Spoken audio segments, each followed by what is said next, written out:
Hello everybody, I'm Revolution and welcome to this little review video of Rosen Digital Studio Guitar Impulses bundle. Joe Quick, one of the founders of Rosen Digital, emailed me and he offered me a free copy of their brand new Impulses bundle if I made a review video in return. So this is what you're actually watching right now. As you might know, I've been using AmpliTube and Recabinet for 5 or 6 years now, and I create a lot of songs with them. These are two really great plugins. I like them very much. These are, I would say, these are my favorite cabinet simulation plugins. And they are confirmed to be professional, I would say. And I'm really excited to see how Rosen Digital's Impulses bundle competes with these two. One additional thing I want to mention is that I'm only going to be reviewing the metal cabinets of this bundle. These are the Marshall 1960A, the Mesa Rectifier, the Orange PPC and the Rosen Digital American Custom. I'm not really good in creating clean tones and I just dislike making videos about things I'm not good in. So I love metal cabinets, I'm a metal guy, and that's why this review is a metal review. Now first let's take a look how the bundle ships. You get 10 cabinets in total. The good thing is you can buy each cabinet separately. Each cabinet is $8, which makes the overall bundle $80. And you get one bass cabinet. This is the MPEG SVT 6x10. You get the Buddha Super Drive, Carvin 15, Fender Blues Deluxe, a very great cabinet for clean tones, by the way. Fender Super Twin, Marshall 1960A, Mesa Rectifier, and the Orange PPC. The Rosen American Custom, Rosen British Custom. These two are a little bit special because these are artificial amps which do not exist in the real world. The American and British Custom cabinets are made out of a Mesa Rectifier for the low-end response and a 2x12 Port City cabinet for the mids and highs. The difference between these two is that the British Custom low-end response is a little bit different compared to the American Custom, which makes it more suitable for cleaner tones like country music, for example. Now let's take a look inside. I choose the Mesa Rectifier and you got all sample rates. And what I really like is that Rosen Digital provides XFX and Kemper profiling amp impulses. I don't know many impulse response manufacturers that provide these two kind of impulses for the Kemper and the XFX. That's pretty neat. And you get a little bit of a manual and you get a little bit of a cabinet description. And right inside these folders, there are the actual impulses. Now you get 3 impulses for each cabinet. Some of you might now scream something like, the Redwise bundle, they provide 500 impulses for each cabinet in all different angles and microphones and all that stuff. But hey, come on, be honest. How many impulses do you use on a single song? 1, 2, or 3? I don't know. Now, I like this approach from Rosen Digital a lot because, sure, they could have included 100 impulse responses for each cabinet or more, but they just say, we promise that one of these 3 impulses will fit your mix. And whether that turns out to be the truth or not, we'll see in a minute. All right, now it's time for some audio shots. A few words about the setup. I got this drum track with Superior Drummer on it. I recorded this MIDI file with my all-new electronic drum kit, by the way. There's another video about this one. Now go check it out. The bass is recorded with an Ibanez SR705 bass, 5-string. There's running AmpliTube 3 on it with a little bit of EQ and a little bit of compression. The guitar tracks are recorded with an LTD MH417 7-string guitar with EMG 81, 7 and 707 humbuckers. The effects are Rare Fear. This is just an ordinary noise gate. Then we got the TC808 version 2.0. Drive all the way down, volume all the way up, tone all the way up. Quality is high and running in stereo. And the amp simulation plugin is Paulin's Lecto, running at 8 times oversampling and in stereo again. Master all the way up, therefore output a little bit down. This makes the amp a little bit more crisp. I figured that out just a few days ago. And the resonance knob is all the way down because I don't like the frequencies this knob adds to the sound. Now there are two additional things I want to mention. First, do not get distracted if you read Recabinet 4 on a Rosen Digital track. That's just because I use Recabinet 4 as an impulse response loader for Rosen Digital's impulses. I don't use any of the preamp, power amp, or EQ sections of the Recabinet 4 plugin. I only use the cabinet section, and Recabinet 4 does not change the sound of Rosen Digital's impulses in any way. The second thing is, I don't like comparing shipping conditions of impulses or plugins. I, as a musician, I want to know what I can achieve with those impulses or plugins if I use them properly. And therefore, on nearly every cabinet track that you can see right here, you can find this little EQ plugin.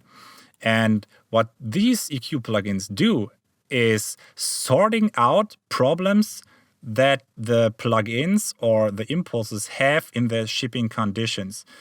Let's make an example.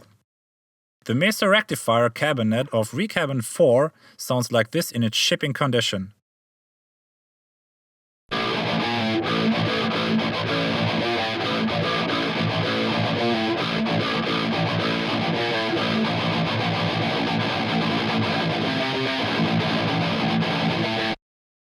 Now there's definitely something wrong within the frequency range, and this little EQ plugin sorts out these problems for me. Now listen to that.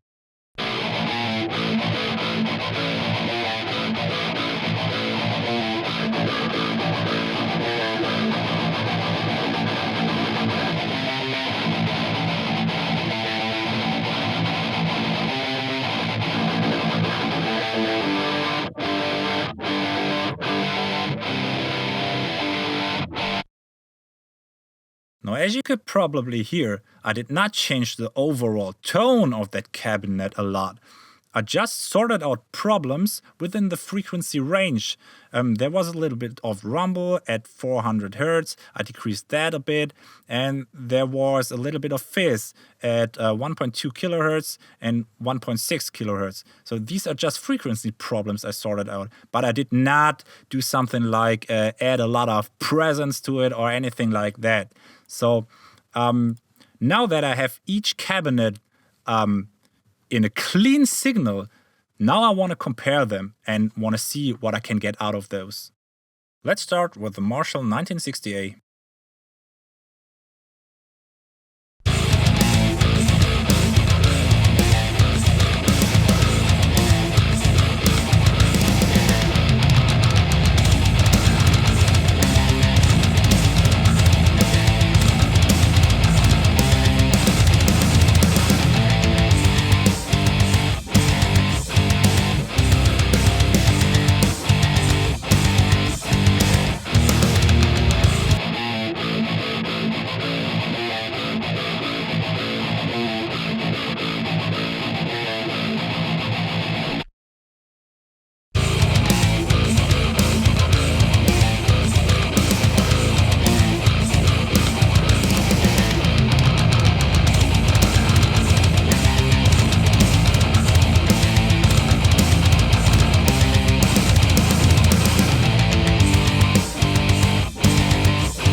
Alright, now my personal opinion is that each of those cabinets sounded simply awesome.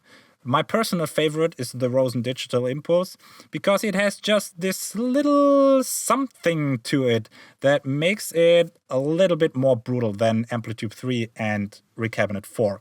Recabinet 4 has a little bit of a frequency problem at 1.2 kilohertz and 1.6 kilohertz, but that is not that big of a deal. So with these words, let's hop over to the Mesa rectifier.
Now, Rosen Digital's Mesa cabinet disappoints me a little bit here because it lacks a lot of mid-range. The sad thing is the original, the real-life Mesa rectifier cabinet lacks mid-range as well. I know this cabinet very well. It's an oversized cabinet, it's huge, and therefore it lacks a little bit of mid-range. And the sad thing is Rosen Digital modeled this real cabinet really good. They nailed the job, but that does not mean that the impulse is great in a mix.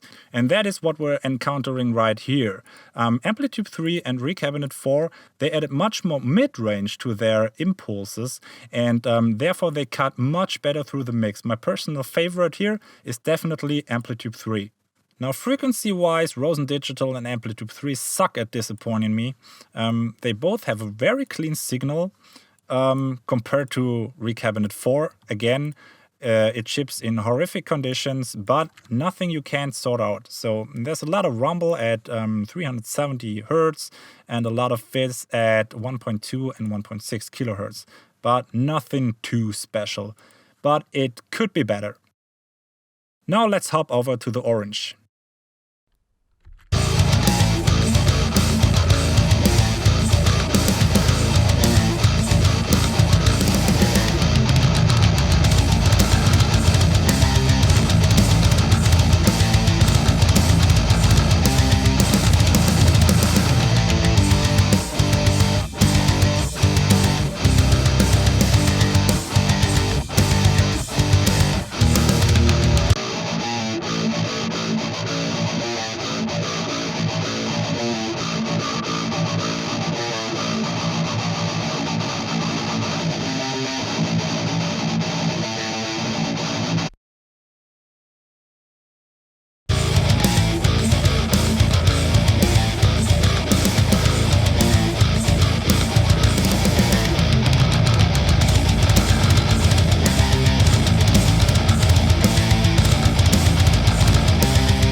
Now this one is simple. I like all three of them. There's not a clear winner for me. Rosen Digital and AmpliTube 3, again, they have very clean signals. AmpliTube 3, this time with a little bit of a rumble at 400 Hertz, but nothing special. And Recabinet 4, again, with its awkward shipping conditions. All right, I think that's it so far in terms of comparison. Now I want to introduce to you the Rosen Digital American Custom Cabinet. Like I said before, this is not a real cabinet. It's made out of the low end of the Mesa rectifier 4x12 oversized cab and a 2x12 port city for the mid and high range. My feeling tells me that Rosen Digital created this cabinet because their Mesa rectifier cabinet basically sucked. But it does not mean it was a bad idea, because the Rosen Digital American Custom Impulse Response is one of the best impulses I ever used. And this is what it sounds like.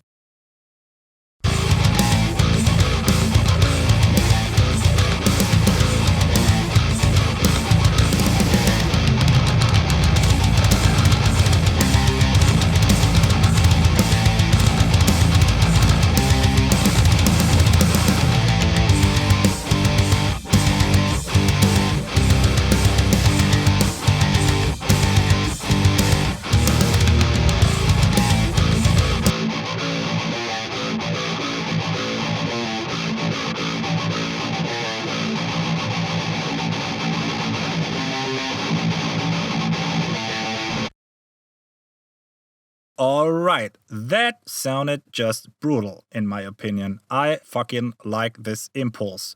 Period. Now conclusion, can Rosen Digital compete with all these AmpliTubes and Recabinets and Guards cabs and Carthesis cabinets and red wires and guitar hacks impulses? I think yes they can. They are very good in one specific point, and this is the cleanliness of the frequency range. I don't know any other manufacturer on the market that provides such a brilliant signal straight out of the box. This again makes it very easy for our beginner friends. They just need to drag the impulse onto their guitar tracks and instantly get a really, really great result. This is, for example, not the case with Recabinet 4, where you have to tweak the signal extremely well. You need to know what you're doing and all that jazz. This is not really beginner friendly. The Mesa rectifier cabinet disappoints me because it does not cut through a mix like a Mesa cabinet should. But then again, the American Custom Impulse is simply epic. So Rosen Digital is now officially FSR approved and FSR likes it. And with these words, I want to come to an end. I want to thank Joe Quick for the Impulse library. Much appreciated. Thank you. And for you guys, don't forget to subscribe to my channel if you liked it. Just leave me a comment below the video if you liked it. If you didn't like it, just leave me a comment too. And thanks for watching. Until next time.